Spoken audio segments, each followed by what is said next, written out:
Imagine a field in Iowa, endless rows of identical engineered corn stretching as far as the eye can see, each plant standing in perfect formation. Here, GPS-guided machines glide through the fields, harvesting with mechanical precision, barely a human hand in sight. This is the heartland of American agriculture, where technology and scale reign supreme. This is industrial agriculture, efficient, uniform, and designed for maximum yield. Every detail is optimized for productivity, from the seeds to the soil, all managed to produce as much corn as possible, as quickly as possible. The corn here is a commodity, destined for ethanol, animal feed, and processed foods. Most of it will never be eaten as a fresh ear, but instead will be transformed into fuel, sweeteners, or the building blocks of countless packaged products. Its identity is lost as soon as it leaves the farm, mixed with millions of other kernels, becoming just another number in a global supply chain. Now picture a hillside in Oaxaca, Mexico. The landscape is different, rugged, green, and alive with tradition. Corn grows in a vibrant mix, red, blue, yellow, intertwined with beans and squash in a traditional milpa.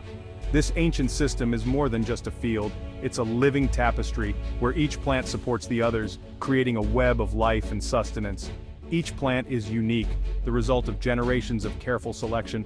Farmers here are stewards of diversity, choosing seeds not just for yield, but for taste, resilience, and cultural meaning. The field is an ecosystem, not a factory.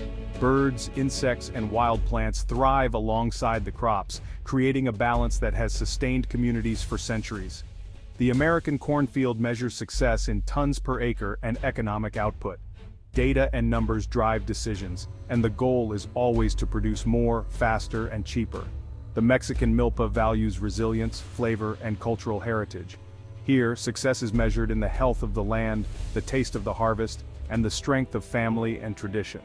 In the US, corn is anonymous and standardized, stripped of its story and reduced to a product. In Mexico, each cob has a name, a story, and a purpose, maybe for a special tortilla, a festival, or a ceremonial drink. The corn is woven into daily life and celebration, connecting people to their past. The industrial system has fed millions, but at a cost: environmental damage, loss of biodiversity, and a fading connection to food. Rivers run with fertilizer, and once rich soils are depleted, while traditional knowledge is pushed aside. The milpa is a living library, sustaining families and preserving tradition. Seeds are handed down like heirlooms, and every harvest is a lesson in resilience and respect for the earth. These two fields represent two visions of agriculture, one focused on scale and efficiency, the other on diversity, meaning, and connection.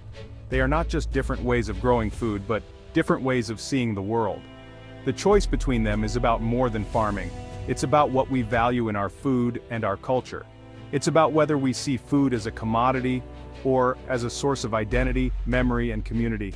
The story of corn is the story of our relationship with the land. It's a reflection of our choices, our priorities, and our hopes for the future. And that story is now at the heart of a global conflict, one that will shape not just what we eat, but how we live and what kind of world we leave behind. For decades, American corn has flowed south to Mexico, especially after NAFTA erased trade barriers. This massive movement of grain transformed the landscape of trade between the two countries, making corn not just a commodity, but a symbol of economic partnership and shifting power. U.S. farmers found a massive market, and Mexico became their top customer, fueling a tightly linked supply chain.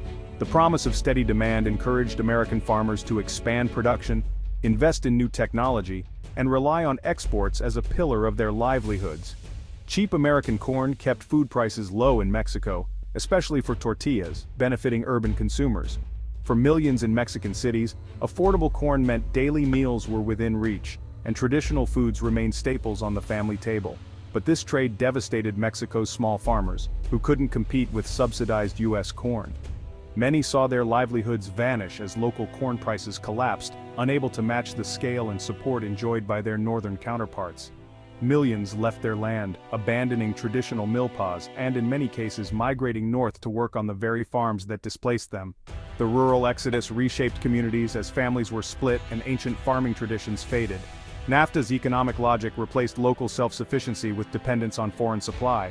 Mexican diets and food systems became tied to global markets, making the country vulnerable to price swings and foreign policy shifts.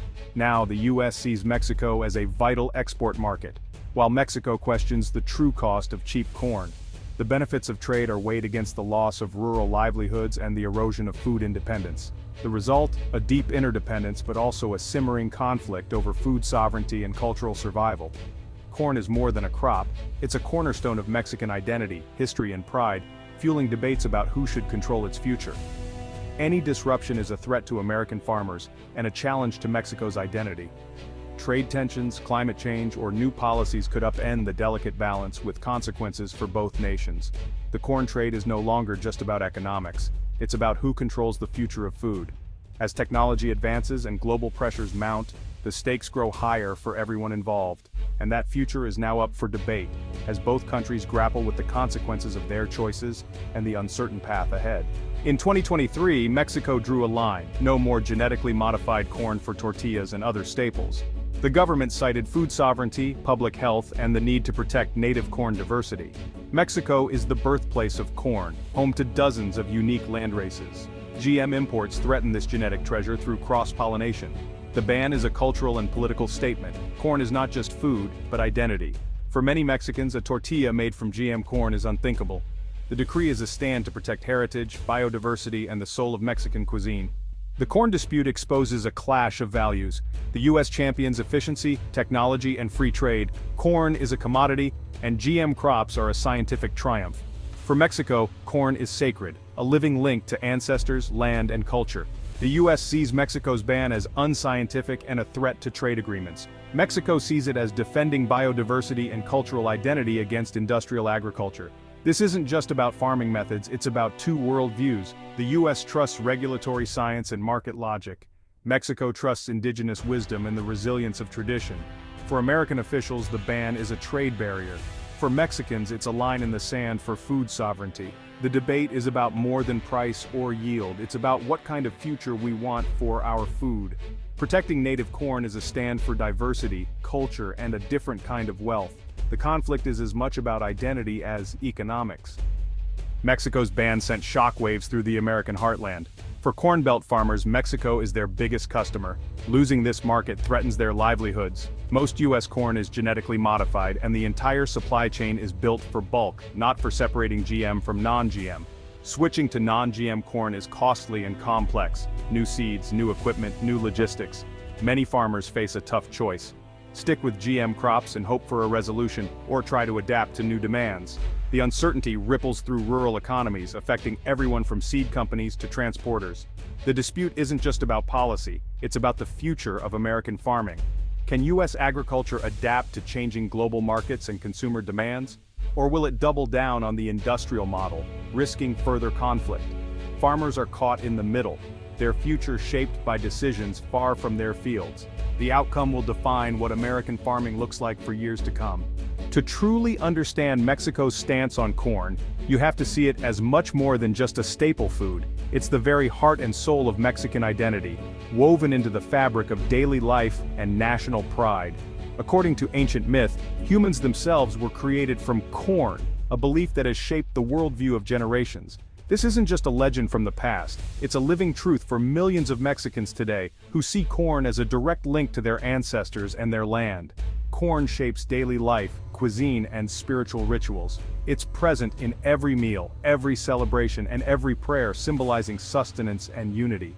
Each region's unique varieties are a source of pride, with colors and flavors that tell the story of the land and its people. The arrival of cheap, uniform GM corn is seen as a threat to this rich tapestry, endangering not just biodiversity, but also cultural heritage.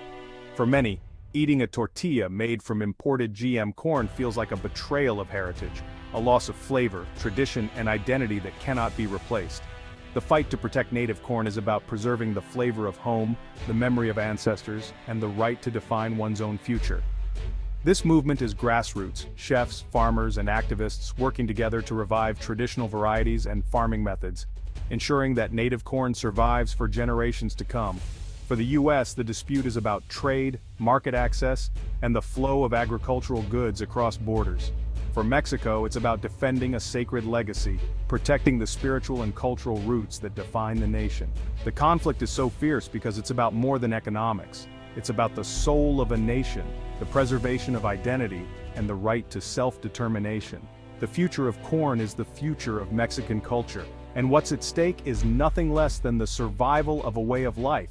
That's why the stakes are so high, and why every decision about corn is met with such passion and urgency, and why compromise is so difficult, because for Mexico, corn is not just a crop, but the living soul of a nation. At the heart of Mexico's argument is the fear of genetic contamination. Mexico is the global center of corn diversity. Thousands of land races, each adapted to its environment. GM corn pollen can travel miles, crossing with native varieties and introducing foreign genes. Unlike chemical pollution, genetic contamination is permanent and self-replicating. Studies have already found GM sequences in remote Mexican corn, despite bans. For many, even small contamination is proof that coexistence is impossible. The ban is a protective barrier, not just for Mexico, but for global food security. If native diversity is lost, the world loses its genetic insurance against future crop crises. Mexico is fighting to safeguard a resource that belongs to all of us. The corn dispute has gone global. The US has taken Mexico to a trade panel, arguing the ban violates the USMCA and isn't based on science. Mexico counters that it's protecting health, biodiversity, and cultural heritage, rights allowed under the treaty. The outcome could set a precedent for how nations regulate GMOs and defend their food systems. If the US wins, it could weaken countries' ability to set their own food standards. If Mexico prevails, it could empower others to protect local agriculture and culture. The world is watching, because this fight is about more than corn. It's about who gets to decide what we eat and what values shape our food system. The dispute is a battleground between industrial agriculture and food sovereignty. The verdict will echo far beyond North America. The corn conflict is a glimpse into the future of food. Will efficiency and global trade rule? Or will nations defend their food cultures and biodiversity? If the US model wins, expect more standardization, processed foods, and loss of tradition. If Mexico's stance prevails, it could spark a renaissance of local food systems and agroecology. The choice isn't just about corn, it's about what we want from our food and who gets to decide. Food is more than a commodity. It's a connection to land, history, and each other. The story of corn is a story of two futures, one globalized and uniform, the other diverse and rooted in place. As eaters, we all have a stake in how this story ends. The future is on the cob and the world is watching.